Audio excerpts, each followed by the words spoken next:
right, Dr. Pat, thank you for joining the show today. Thank you. I love being here. What a great opportunity. I love it. So, real quickly, just to give everyone listening an idea of who you are, Dr. Pat Boulogne is a certified functional medicine practitioner, coach, chiropractor, speaker, and author. She has helped thousands over the last 35 plus years stop adapting their lifestyle to pain and chronic problems by focusing on the whole person. The result is that her clients and patients find out the why and the cause of the problem and identify the starting point: what, why, where, and how to begin their health journey to live longer, better, and healthier. Dr. Boulogne is the founder and principal of Ask Dr. Pat Health Team Network, a company dedicated to skyrocketing your health, lifestyle, and mindset with strategies and programs that make sense and help you age gracefully, think, move, and feel better and live longer and happier. Dr. Pat, how you doing? Great. And who doesn't want that? I mean, I love it. Just sounding of that, I love that. So, look, we'll kind of jump right into. I want to kind of know how you got to going for, obviously, you're a doctor and everything. Going kind of from there, functional medicine, because I feel like there's a divide right now in, but at least Western medicine between functional and kind of what people would consider like when you go to the doctor, when you go to the hospital. I feel like there's a little bit of a divide there in kind of how we do treatments and how people get treated and what they're looking for. But before we get into that, and you give us your wealth of knowledge here, let's start with your past. Kind of how'd you get to where you are today? Kind of how'd you get started? Well, when I was a kid, I always tell a story about, playing doctor. And I was always the doctor. I was never the nurse. I was never the patient. And none of my patients as a kid died. And in my practice, when I had my practice for over 10 years, none of those people died either. So that's a good sign. It is a very good Yeah, sign. it's Yes, a very good sign. It's auspicious. And then from there, I was always very interested in science classes. I can remember one time asking my father to bring me home some phenolphthalein. So a lot of people and your listeners going, what the heck's well, phenolphthalein? me. And phenolphthalein is an acid-base indicator, and they use it. They used to use it in Budweiser as a preservative. You know, you look at your face. Ew, But gross. they did, and I didn't know that then. I was just doing plastic pickle jars and having one be an Of acid and course. a base, and I was 9 years old, and my teacher thought that was pretty advanced for a 9-year-old. So we sent it to the state, and I came in second place for that science fair I mean, that literally, year. I don't think anyone listening could like literally do what you just said, like just at all. And right now, like I don't think in my 30s I could do what you just said. So, like that's pretty impressive. Detail. And so from there when I went to school, I just gravitated towards science classes. I didn't like, say when I grow up I want to be a doctor. When I went to, in fact, when I went to college, I told my father I didn't want to go to college. So he drove me into downtown Detroit because I'm from Michigan originally. And we stopped into the area of where the riots started, and he pulled the car over and told me to get out and pick a house because if I didn't go to college, that's where I was going to live. And he had the money to send me to college. Instead of using that money for that, he would buy me a house so I have some place to live. And if you saw the street, I mean, it was not much change since like when they had the riots in '67. And this is like, later on when I first started to go to college, like in 1978, something like that. And he, and I just went, I'll go to the college of your choice. It was it was like a New York, nanosecond decision. Um, and so I went to college and I just started taking classes that I really liked. And I was always in the science and I was in biology. I had botany. I loved my botany teacher. Um, and so I really had some really fun experiences, and doing like crazy things like, mapping out metal voles in January. And Ypsilanti was, right next to the University of Michigan. So it's a terrain, and so you were like map out in the snow higher, like up to your waist, digging through to find these metal tracks. Because then they had to go out and make new tracks. But it was a fun adventure because I just learned so many things about life and science, and that ignited my interest in learning more. So I I looked at what my uh, courses would be for pre-med, and I took them all. I had almost all of them, except for a couple of them. And a friend of mine went to chiropractic school, and he said, "You've got to be a chiropractor. Who wants to be a medical doctor?" And he said, a lot of those times, like when you go to a medical doctor for an emergency, you don't go to the medical doctor to enhance your life and ignite it and Hmm. elevate your life. Um, so, and that was always my concept anyway. So it just fit. I went to go see a chiropractor. I thought if he could do it, I could do it because I thought, wow, this guy's an idiot. That was my first impression of this person that asked him a question. And it's just like, and I'm going, he had a thriving practice. I said, my gosh, if he can do it, I can do it and I can do it better and I can help more people than he can help. And people actually get well. And that's what happened.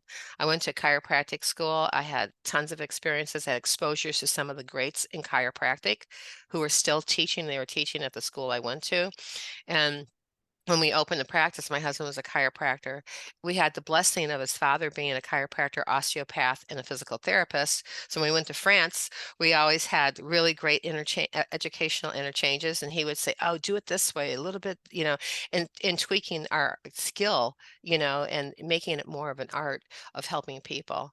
But I did that for quite a while, and then I had a private clinic, like private practice, where it was one-to-one clients before people had one-to-one clients when I moved to Boston, and I sold the practice. And then one day, I've always wanted to study acupuncture. And so my revelation was when I was in Montreal, took the train and I went to Quebec. And when I went to Quebec, went with a list of my family lineage. And my family lineage, somewhere way back, was settled Quebec City Oh. for France, and he was the son of an apothecary, and he was an apothecary himself. And so my girlfriend, who like when I called her up from the LaSalle University in the archives, like, oh my God, the DNA is connected for 400 years, And she goes, that's where you get it from, And it's just it was very and like it was very like one thing after the other that really led to going further. So when I sold my practice, I was looking for something that was more that I could do to help people. And I was walking around Boston a lot. And at lunchtime, I would go sit in this one area called Post Office Square, which was smack dab in the financial district. And I would sit there and I'd watch people. And I'd watch people's faces like, oh, like, wow, no one's home. And, or they would just be sitting there and they would look so unhappy. And so disconnected from their lives. And, my practice was on Cape Cod, so I had salty air around me Hmm. all the time and fresh air and space. And so when I was there in Boston and looking at that, I would walk up to people and ask them how they were doing. Just say, like, are you having a hard day? You look like you're having a hard day. What they And say in Boston? What they say to you? Like, just um, I feel like they well, tell you to no, go it's just away. people out. No, no one ever said go away. People just Really? saying like, I said, because I go, you look like something's trouble you. Something trouble you? Or you don't feel good, you know, today, right? And they're going like, yeah, I don't know what I did last night or what I ate. It's just like I didn't sleep very well. And I said, so do you take supplementation? And, what are you eating? And the interesting thing is that nobody ever asked me what I did. Nobody said, hey, are you a doctor or something? Because you're using words. They were just like so shut down. They didn't even think. And so I just recognized the fact that people were getting sick from their environments. And I read a study at that time that out of 2,500 plus people who took the CDC did the study on, all of them, not some of them, but all of them tested positive for 212 potentially dangerous chemicals in their body. And that all of them, in their blood, Okay. in their urine. And so I'm going like, oh my God, these people are sick and they don't even know it. They don't know their exposure that they're having. And I lived in a high-rise building. One side was fine.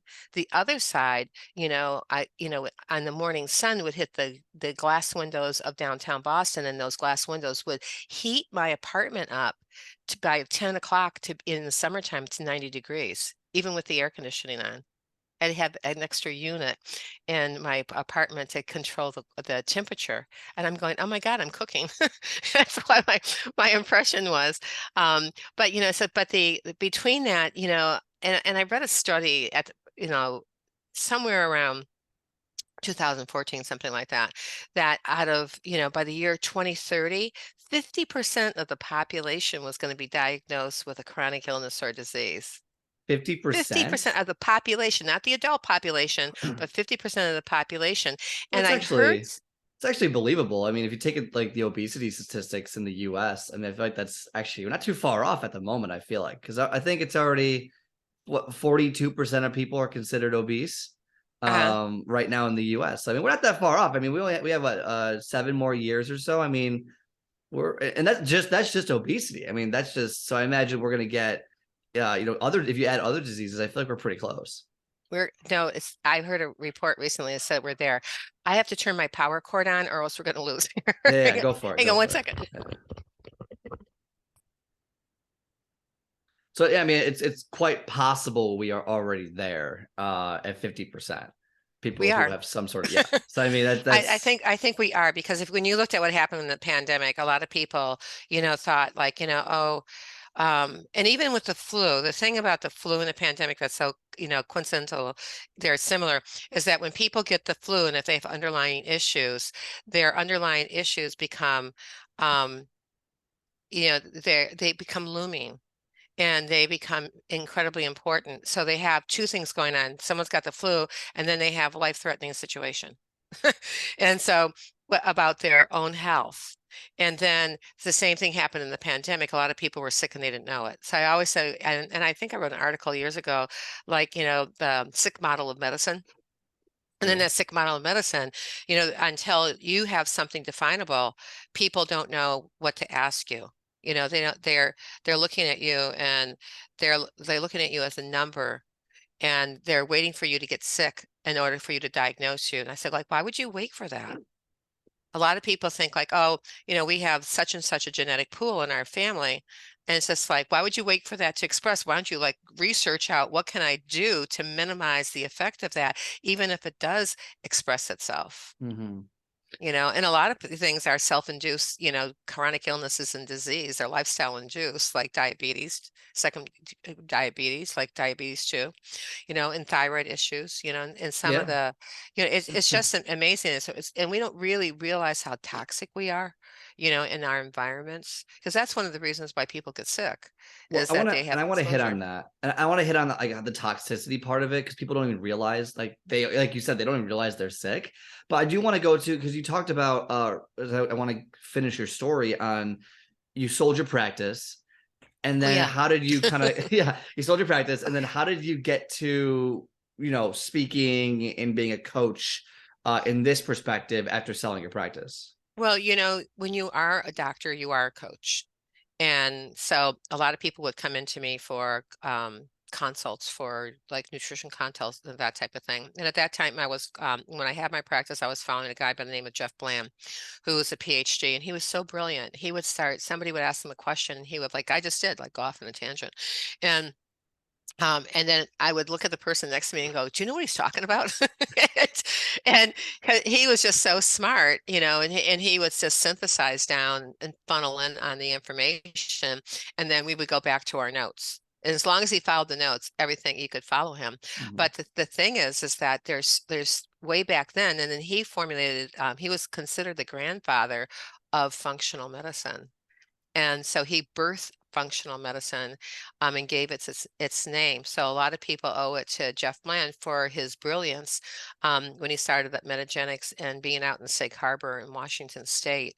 Um, but that's where it started at. And he started looking at fatty degenerative diseases, things that mattered, like how and where toxins go. So the pathway of you eat something, it goes into your digestive tract, goes your stomach, goes your digestive tract. It's all the nutrients are supposed to get absorbed, and all the mass matter is supposed to keep on being pushed through until it ends up in the toilet. And when it separates the fluids in different areas, like the small intestine, the large intestine, that fluid, it gets absorbed with some of those nutrients, and then it bathes the body. This is in Chinese medicine theory. Bathes the body with those fluids so your body can stay moist and then get the nutrients around in other places. It's called, there's an upper, middle, and lower part of your body. that addresses.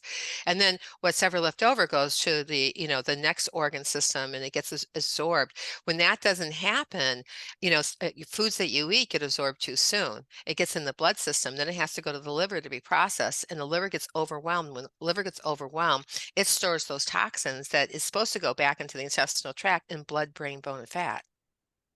And so making sure that your liver is functioning the way it's supposed to, so it can handle, create hormones and deal with hormones and recycle the things that it needs to recycle when it needs to recycle them, is key in having your health. But what you choose to put in your mouth, is all on the human who has the food in their hand, because it's a Would choice. excuse me, would so what causes um someone not to have that? So that sounds like a normal process, right? The way you eat, it absorbs and then it goes, and then if it skips kind of a certain absorption process, it causes issues. What would cause someone to skip that absorption, or just make, or almost just make it not work functionally? Well, Like, why would that happen to someone when there's becomes that issue? it's like a balloon. Your intestinal tract only has one layer. And when that layer gets damaged, they have these things that are called tight junctions. They open up. And when they open up, food particles can get those and go directly into the blood system. How does it get So it's like, damaged? that is damaged. When No, those but how tight junk, does it? But how does it? Like you said, when it gets oh, damaged, how does it get damaged? Like if I'm it walking gets, around and I have no idea, like, and I don't know if I'm sick or not, how do I know? Like, what do I have to do? Like, is it just eating like crap? Like, how do people it's like eating crap, damage? eating Okay. sugar, eating things that, not being mindful of, like, how you're combining foods, and it's not just like one thing. It's like, repetition, is the key to that, happening. So, and it's like eating foods that, you might have sensitivity because of, a weak genetic link. But you keep on eating the food. So like, "Oh, I really like this food," or you're allergic to something, you're not digesting your food well. The amount of acid in your stomach is not the right kind of acid, and there's an imbalance in that chemistry and in that ecosystem.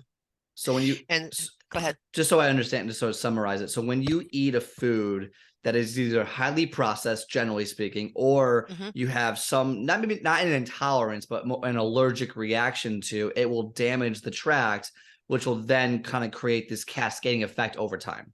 Well, a lot of processed foods have chemicals in it. You can't get the processed food without having the chemicals that go along in it. Yeah, yeah, but So, most processed food, right? right. So Yeah. if you read the ingredients in processed foods, and you look at the side effects of those ingredients, I have all my clients make a list for themselves and go back and start reading labels, because labels are so essential. Um, And so when you start reading what is on those lists, you can't, a lot of them aren't going to be able to pronounce, Yeah. and then, and so if you can't pronounce it, you shouldn't buy it anyway. But that's my recommendation. And you should keep your food simple, 5 ingredient dinners, so it's like, how many foods do you need to have to taste that? And so, but every time that you have intake chemicals, then like, your body's got to go, what do I do with this? And if it doesn't know what to do with it, it stores it in fat, and then it encapsulates it. So if your weakest link is your prostate, or if your weakest link, is, your like stomach or intestinal tract, then at some point in time, after years of abuse and eating the same kind of things, then you're going to have issues. However, they manifest would be different from person to person. What would be, in your opinion, 2 or 3 of, like, the worst foods, and then maybe, like, to eat, like, just for, assuming not allergic, but, like, with those bad ingredients, and then what are, like, 1 or 2 of those, like, terrible ingredients you should avoid at all costs? Anything that's sprayed with Roundup, number one, Roundup. because Wait, is Roundup that, is that it's wouldn't like be an ingredient, though, like, people could read, how would you know if it's sprayed in Roundup? Like, how would you know that? because they do spray it on everything. What they do is they spray it so that the bugs don't go on the vegetable or the fruit, and they keep it away so that it can grow. And then at the very end, just before harvest, they spray it again. So it isn't, that's true. And just before it goes to harvest, that's when it sits on, that's why you always wash your fruit or your vegetables when you eat them, you know, and a lot of foods are GMO. So GMO is genetic modified. And so when you have a genetic modified organism, it's not the real thing. It's like it looks like it, but and simplistically, it's not. So eating when, my mother, there's so many people who are like no longer living to 90 something. There's a generation that's starting to emerge that are living less years. My mother's years, my mother wouldn't be dead right now if she wasn't in an accident in a transport van, where they didn't tie down her, um, her wheelchair when she was going to the doctors. But, she always ate really well. Then like they grew up with organic food. Now we think organic food is something special, but it wasn't until they started, like modifying how vegetables were produced and how they were planted and how they were harvested. Because it's all about, it's not just from you just plant a seed, and the soil's got to support that too, because you can have soil that is chemically enhanced, and those chemicals go into the vegetable or the fruit as they are growing. And that makes okay. So that makes sense with the Roundup and kind of when they create the food. But like if I'm I'm Jane Doe over here. I'm walking to the grocery store. I'm not gonna know what has Roundup on it and what doesn't. All I know is I wash my food before I eat it, Uh-huh. which I Well, think is that's a good. fair. Which is fair. I That's think good. everyone, my recommendation here is just everyone should always wash your food. If it's fruits, veggies, always Hmm. wash it because you don't know who's touching it I do it because I don't know who's touching it at the grocery store. That's why I wash them. Hmm. I didn't know there's all these chemicals on it per se. But if I'm reading ingredients on certain foods, I'm gonna get pretzels, chips, peanut butter. I'm gonna get what are the 2 or 3 foods like people should avoid? Just generally speaking, like these foods are generally just not good for you. Um, Anything that's white, that that's still made like from oils that are not from a actual source, like olive oil comes from olives. Canola oil is not, it's rapine and it's from a grass. Um, and you also have to, that's one thing. And also it's like drinking water, for instance, out of plastic. And so if you buy plastic, a lot of times you'll go to a gas station or you'll see it in front of a grocery store. They'll have a big pallet of water that came in that's cooking in the sun. And so those high temperatures in plastic leach into the water that you're drinking, and then you drink those plastics. What about potatoes? Since they're like the regular potatoes, because they're Well, white.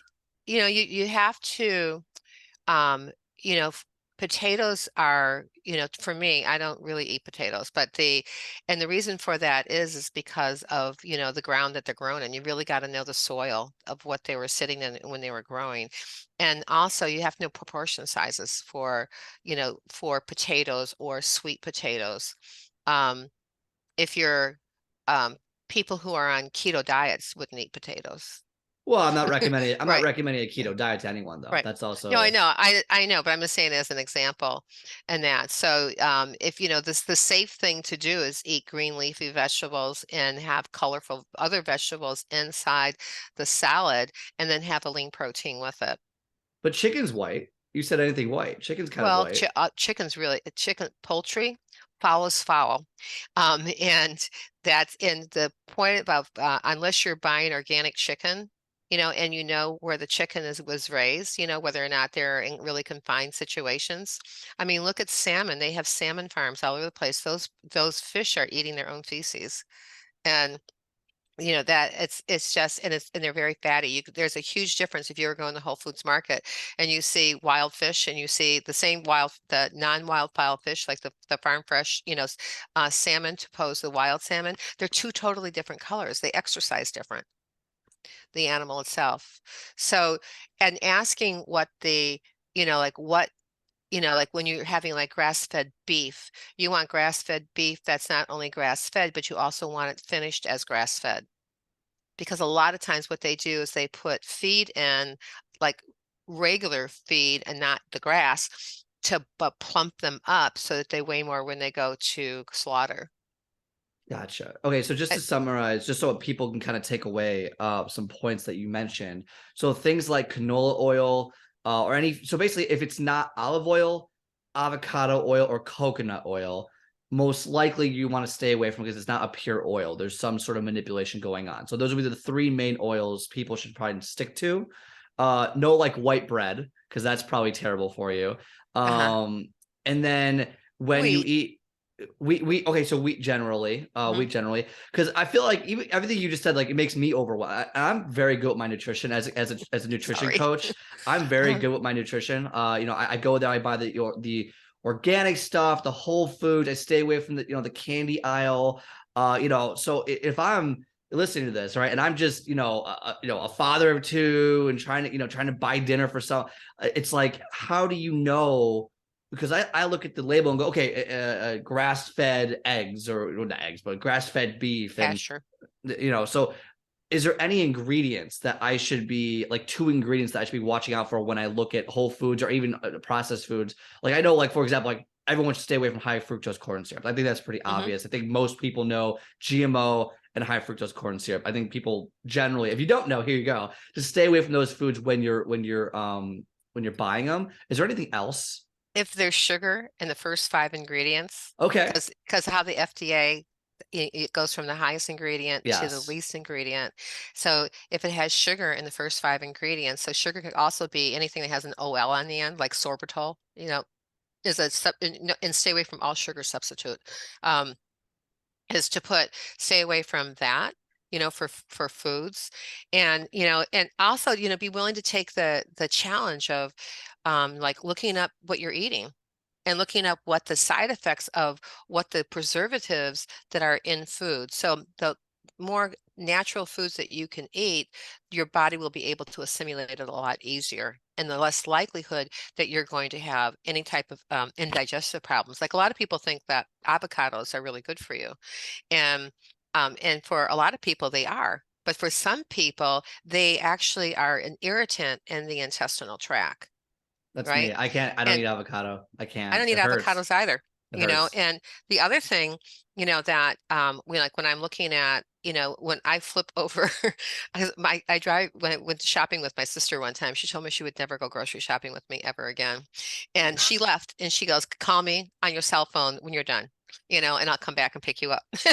And, but it's because I read everything. I want to know what I'm eating. Because if you can't nurture yourself, you can't nurture somebody else. And I'm not any help to anybody if I can't practice what I preach.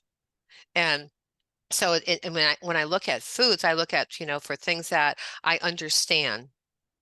A lot of times, like when I don't like, and like when I'm looking at teas, I look at for teas that, are robust teas because I want something that has, flavor to it, and so I'm not just drinking water.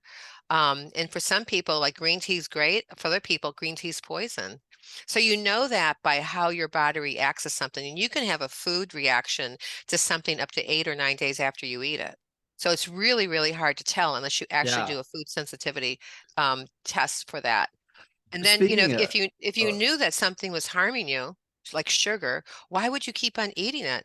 And so how good. about just recently, that chocolate report that came out that had specific chocolates that were loaded with lead and cadmium. Those are the four top of heavy metals. Those cadmium and lead are right up there. And so it's like when I read that, I'm thinking, oh my God, I was hoping to God that my Trader Joe's chocolate was not on that list, and I don't eat chocolate unless it's 85% or more. Yeah, dark chocolate. And Yeah. so, I'm going, God, it was there. So I took back all my chocolate. Trader Joe's, I want a Mm. refund, and I said, and I go, what about all the years that I ate this? 250% more lead or cadmium than other chocolates that were good for you.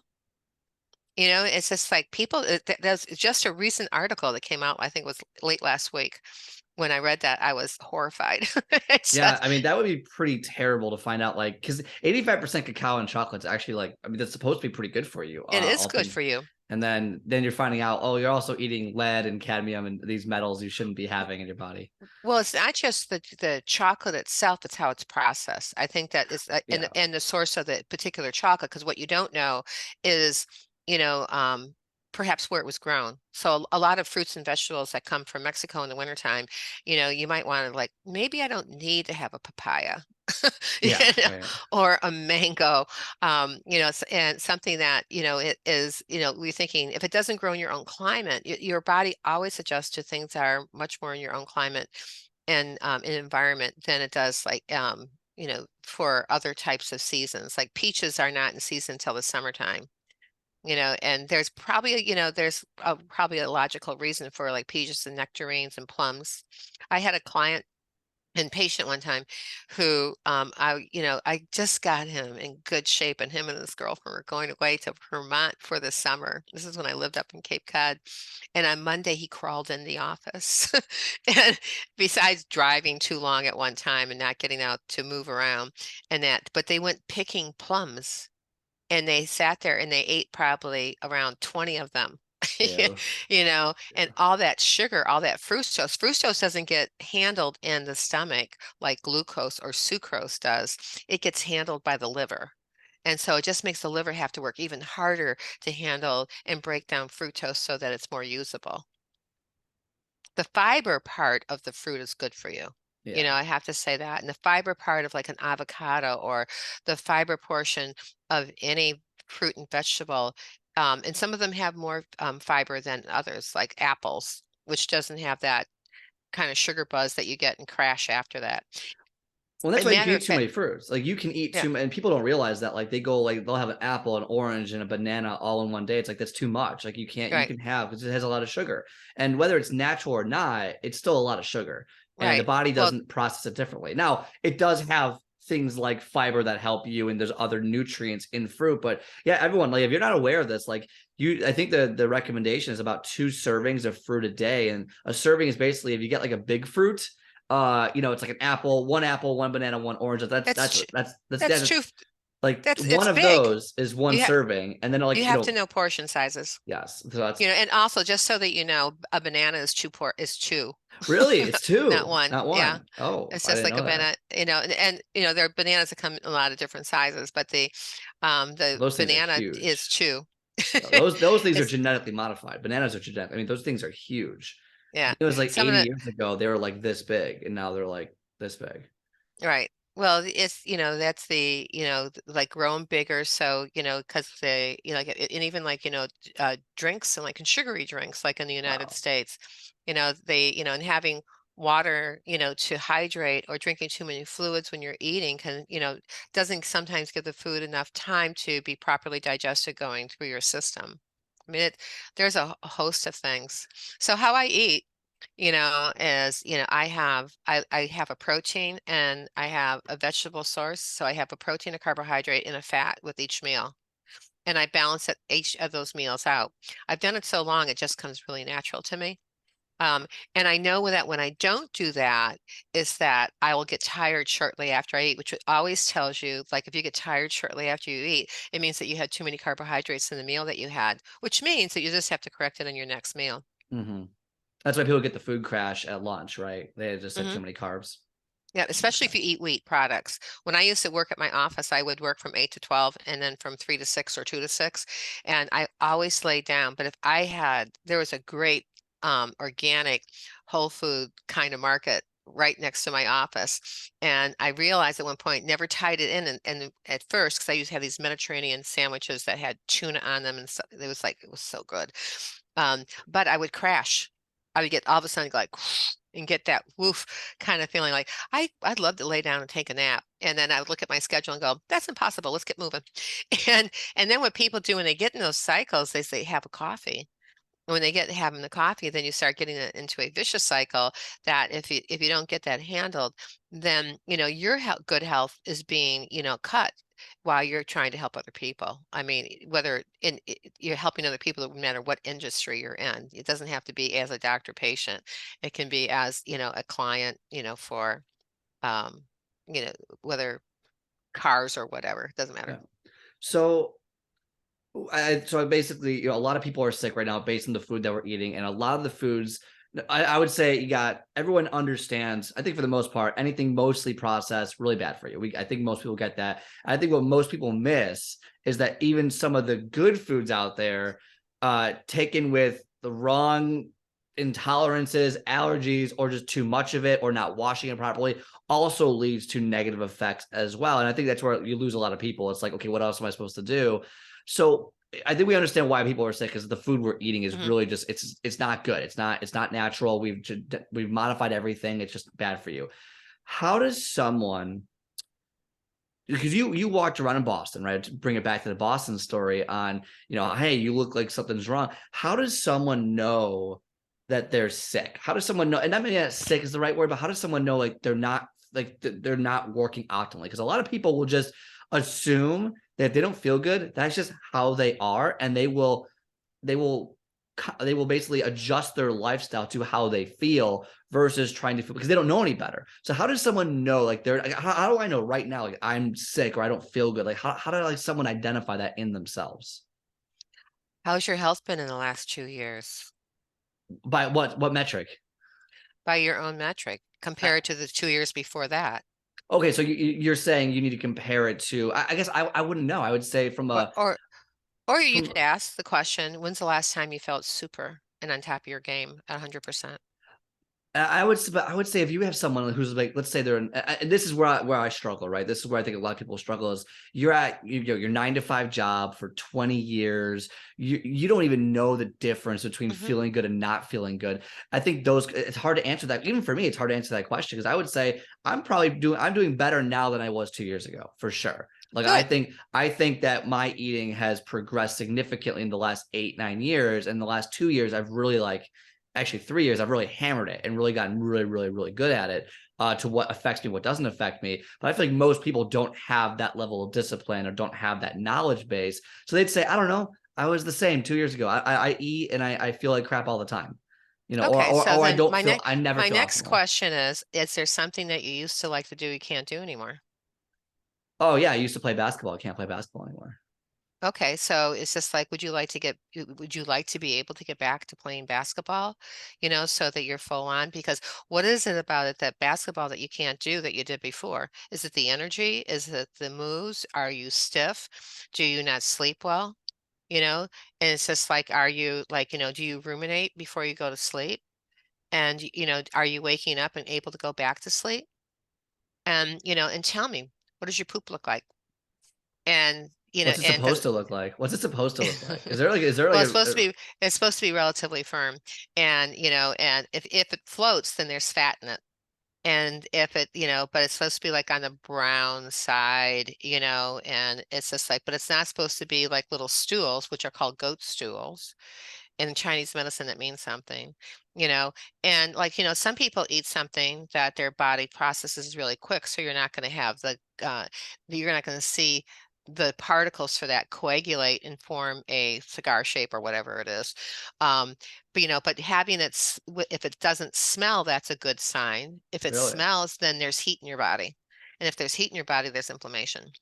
And so interesting? and so if you want to get rid of that, and you want to be able to up your game, you got to take a look at what is it that I'm eating, when am I eating it, and how am I combining my foods together so that I can get the best nutrients out of it. And it's just like, and some combinations of foods, you don't put an acid and the base together and expect to digest it. That's what happens when you eat a steak and potato. And so you need a lot of acid to digest steak, and you need a lot of, alkalinity to digest a potato. And so the better combination for a steak, would be a lot of green leafy vegetables because it has the constituents in it to help like digest and the steak so that you can actually like eat it, whether it's steak or fish, doesn't matter. But a lot of times, people just like, like they always think they need to have a protein fat, like on a plate, they need to have a starch, and but they don't realize that carbohydrates are starch and your vegetables that you're eating are starches. What are your favorite starches to have? Zucchini. I love in the summertime, I love zucchini, spinach, asparagus. And in Italy, they have a vegetable in the wintertime called puntanella, which is the top of the chicory. You know, that is like and I like more bitter type of vegetables like dandelion. What so I Right. feel like most people, I talked to a nutritionist on here or a dietitian, and they use a different definition of starch than you just used. So I'm curious if we're just kind of it's under an umbrella term or if we're just using different definitions Well, all of vegetables are starches. all that. And so, Okay, so you know, because and some have all more and all carbs than others. yes, but Like there's complex carbs. yeah, And yeah, there's well, yeah, some have and more like more complex carbs. Not like, for example, I would say Right. zucchinis on the lower end of complex carbs versus like oats would be like a higher end of complex carb. Like they would be I like think it's more I and think it's more less. complex than having a banana. Oh yeah, And- 100%. Oh yeah, yeah. Right. I'm not, yeah, not Right. fruit, but And then like if you look at the glycemic index, it's a good indicator, so you can have like pineapple, but people don't portion out sizes. Like if you're going to have a carbohydrate, generally speaking, it's a cup. If you cook it, it's a half a cup. That's a portion size when you're yeah, looking to compare it with proteins, fats, and carbohydrates. And a protein is either an ounce of meat or there's chicken, if you had organic chicken, or beef or veal or something like that. Um, and then your fish should be an ounce and a half. And that's cooked, not, because you can, when, meats, come down, like, if you're having an 8-ounce steak, sometimes that, depending on how much fat is in it, you'll end up with like a 7-ounce steak, instead. So, but if you have, and if you're looking at portion sizes, just, you can also just like eat off a smaller plate. And then your yeah. food looks, it's a psychological trick to play with your brain, and then, I always ask people like if they want to lose weight. And I said, well, you have to ask yourself before you eat a really important question. Am I hungry? And if you're not hungry, then skip the meal. Because people eat out of habit versus eating out of Right. And hunger. right. And then, or else if, they're like, drink, an 8-ounce glass of water, like how much are you hydrating? Water is so essential to everything that you do from the time you wake up to the time you wake up. And, that whole 24-hour cycle, you need it for your joints and your bones. You need it to digest your food. You need it to cleanse your body. You need it for all the fatty tissue. And it's just like hydration is really, really important. And getting in enough liquids, people have a really hard time doing that. So my little hack on that is to drink water with straw. Because a lot of times what happens with people, like for instance, if this was a glass of water, and I'm drinking it, this is going to hit my nose. And psychologically, it tells me I'm drowning. So as soon as Really? you, so if What? someone tells you that you're drowning and that hits your nose, you're breathing in air. And a lot of times when people don't, it's true, I didn't know that. and so so the psychological part of it is like, well, put a top on it and put a straw on it because then you're not swallowing air and you can drink more water. Oh, You'll be able to get a lot interesting. more water down in a day. And that's Huh. my little like hack for how to get more water in you. And if you don't like the taste of water, then you have to check the source of that water first. But secondly, you can put lemon juice in it because lemon juice raises the right kind of acid in the stomach. It also helps the gallbladder spit out bile, which is the protective coating that it puts in the stomach. And it also helps emulsify fats, right? So, and it's also a diuretic. So it's a good thing to drink, when you're losing weight, or lime. Not orange, not grapefruit, but just lemon and lime, because orange is way too sweet. That's so And it doesn't interesting. even, the only time I eat one orange a year, maybe. And when I make cranberry sauce from scratch at Thanksgiving. I love So, that. You and everyone wants my cranberry sauce recipe, by the way. I might have to take it later after this. So we'll have to see. What how much water should someone drink in a day? That's it. 50% of their body weight. Divided, it's like 50% of their body weight. So if they weigh 150 pounds, they drink 75 ounces of water. Now, do they have to drink it or is it just consuming generally? Because if you go to like MyFitnessPal or like Chronometer, where you Hmm. like input the food that you eat, it'll actually calculate, or sometimes it'll tell you how much water is in those foods potentially, and then that will add to your water intake. I don't, it depends upon what the food probably would be. If it's like really like soggy type food, you know, but I would tell you it's water. I mean, I've always learned from all my mentors in nutrition that it's water. Um, and like you could have tea, for instance, but when you drink, and this is what my mentor always said, his name was Victor Frank, Dr. Victor Frank. He always said, when you drink tea and it's got a flavor to it, your brain says it's food.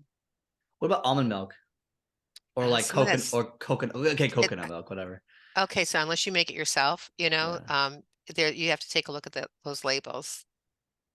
But homemade coke like a homemade almond milk is it from organic almonds, of course, um, is really it's like tastes so different than with the store-bought version of it. Well, but from a liquid standpoint, like would that count as like liquid intake? It's Water got food intake. in it. It's food. Okay, so would it okay, so really you're talking like just water. Like you need to Just get water. half your body weight in water. Okay, that's good to know. So You know, like or if don't you rely had on food. soup like brothy Yeah, soup would count because you still have the broth part of it. Even though it would be food, I would tell people that you could use that as a water count. interesting. Okay, now and I'm assuming like pure milk would not be like No, 2%, 1% whole. Yeah. well, anything that's altered is not good for you. So and if you have to, if you, I would say when in doubt, it's just like, I used to have a boyfriend one time that said like, I know this isn't good for me, but I really like it, Yeah. Oh, it's you know, addicting. It's addicting. All this food is and I said, addicting. I go, that's a good clue, like not to put it in your mouth. That Oh, that should be a huge red flag. that's And huge. to walk away from it, and because like my father always said, one of his simplistic explanations why people were fat and why they were getting fatter is like, you're at a table, you ask yourself if, are you still hungry? And like, and you eat slowly so you can like get a grasp on what you're eating.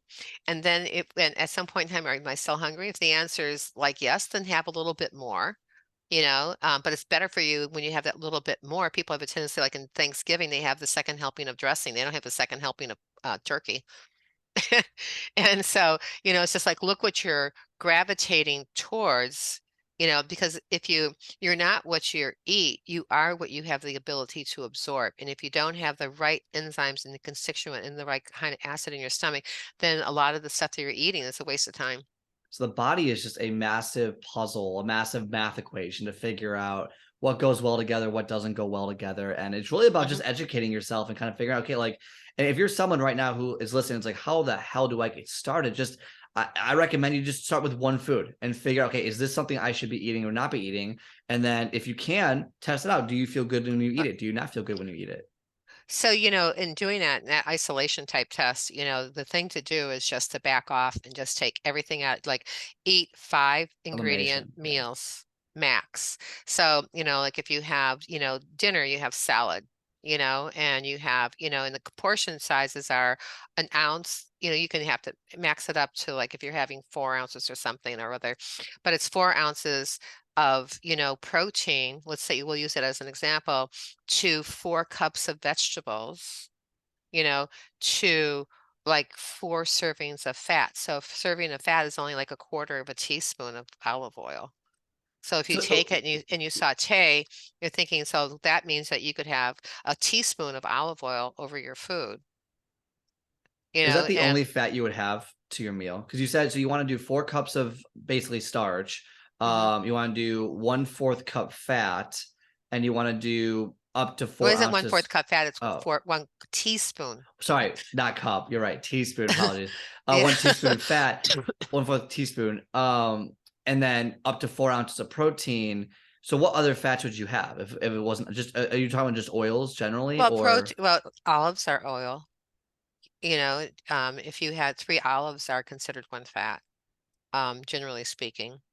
Um, if you're going to go out and you're going to have like, I always tell people like, if you're going to go out and have a martini and you like martinis, then make sure you get, shrimp cocktail along with it. And so there's your protein with your carbohydrate, and have your martini with olives. And then you got that perfect, piece of the puzzle there, as long as they're not like huge martinis, that kind of thing. But and I had a client who liked this, and he said, "It's amazing." He goes, "I used to get if I just had the martinis and I wasn't watching what I was eating with it, because people like to enjoy themselves. Sometimes people like to have a drink." He said, "I used to get buzzed after I had that," and he said, "Ever since you told me to put the shrimp." With that and the olives, he said, I just enjoy the drink now. It's just like I'm fine, And I said, you just can't have those jumbo martinis and expect to have the same result. You got to pay no? attention to portion size, I love that. for that. But there's other fats. There's fats that are, if like nuts are fats. And so, like one macadamia nut is considered 1 unit of fat. And I'm going back to like the zone diet that Barry Sears devised like years ago. He was so far ahead of his time in relationship and to devising a diet that, people could utilize to get all the nutrients that they need as far as fat, proteins, and carbohydrates. Because you have to pick, dense like dense nutritious foods in order to do any specific type of meal plan. But he was so far ahead of his time, for that, and then when he semi-retired, he gave his family access to his the zone bars, which they changed the formulation of them. And so they're no, I wouldn't tell anybody to eat those.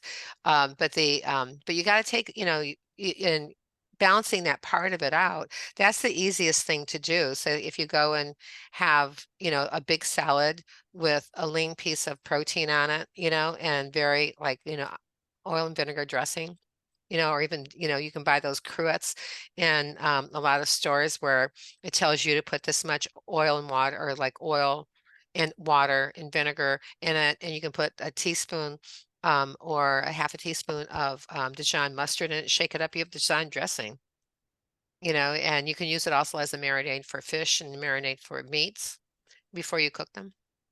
There's a Simple, lot. simple I'm hack. like, I gotta reassess my my meal portion sizes apparently. Because I definitely do not hit these portion sizes the way that you described them. So I'm gonna have to take a look at this. I feel like I could go for another 3 hours on kind of just nutrition alone. But obviously I want to respect your time and everything. Real quickly, just so people know, where can people find you and all the information you have?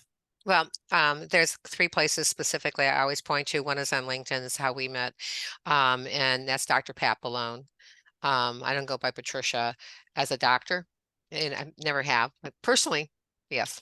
The second place is my website, which is healthteamnetwork.com.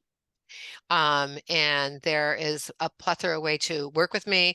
I'm cleaning up my blogs. There's a couple blogs I have a couple link issues with. I just republished this website, so a couple things didn't exactly translate over very well.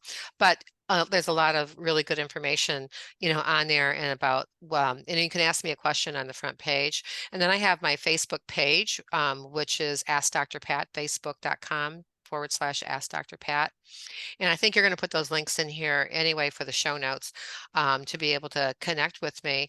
And also, my book, Why Are You Sick, Fat, and Tired, is a workbook, guidebook, and advocating tool to find out exactly where to start your health journey. And it spins down so that you know exactly where to focus, and be able to move forward. So you know where your weakest link is, so you know where to really have to fortify before it becomes an issue, you know, and then you can, like, blend in the other pieces of it. And when you do that, I offer a complimentary half-hour time going over what people's results are. There is a link in there, and a code to be able to, like, get on that particular calendar regarding that book. So I highly recommend that, because a lot of times it gives you a little more insight based, and it's more personalized based upon what's going on you right now. And that's where you get that health snapshot, and where it makes the most difference is how you're expressing your best life right now. And if you've got a glitch, I think the time to fix that is now, not like 10 years from now or 5 years from now, when it's looming to even to be something huger. Yeah, for sure. And all that, again, like you said, will be in the show notes for sure. So everyone click on that, get the book, contact, ask a question, all that will be there. So, I mean, Dr. Pat is a wealth of knowledge. I mean, I'm overwhelmed by just all the stuff that you're Sorry. talking. No, I mean, it's like, it's great. It's just like, got to absorb it all. It's like, how do you manage this, and how do you, Yeah. move forward? So just one step at a time, right? Progress, one step at a time, just make one decision and move forward. Before we end it for today, any final thoughts on your end you want to leave the Well, audience with? people always ask me why I do what I do. And sometimes they ask me, why am I still doing it? And one of my goals in life is to make massive differences in people's lives and see them thrive. And being ability to be a podcast guest gives me an opportunity to share my knowledge, um, that, sometimes I take for granted, because I'm thinking, doesn't everyone know that? And they don't. Sometimes they do, and sometimes they don't, but I love to see people thrive, and I love to help people, just like, like plant the seed. And when my favorite moment is when somebody has that aha moment, they're going, oh my God, I was looking at X, Y, and Z, and now I've got, it's like, it was like the light goes on. And when somebody goes through, we go through products that they have that they use for shakes and things like this. And I said, read the ingredients to me. Okay. And I said, so what's that? What does it do? How does it affect your life? You know, and the question is, can your body break that down, or is it going to store it someplace deep in your body that creates a problem later on? you know, and they're like, trash. But I just love to see people like that light bulb go on and going like, oh my God, I wish I Mm. knew this 20 years ago. I would be in such a different place, you know, and you have to realize that you're not your DNA. You're only how your DNA responds to your environment. So if you want to like up your game, you've got to change your environment. And that looking at what causes you trauma, what are your toxins, and what are your thoughts? Because thoughts can undo anything that you do for those first two up to 7 to 10 times. And Wow. so that's why I work with people also in that realm, because I go back to their childhood and going like, where did you get that idea anyway? So let's fix that glitch on that mindset for that, because when you release that, you have like your full human potential goes shazam. It's great. And it's I love wonderful it. to witness. I love it. Dr. Pat, I love it. Thank you for the knowledge. I want to have you back on here to kind of go just another hour, just because there's so much more information we can definitely cover on this. Appreciate your Thanks. I'd love time. to. I'll Yeah, come and back. absolutely, no, absolutely. And I appreciate the time. Thank you so much for joining the show. Welcome. Thank you. Thank you. Thank you. Namaste.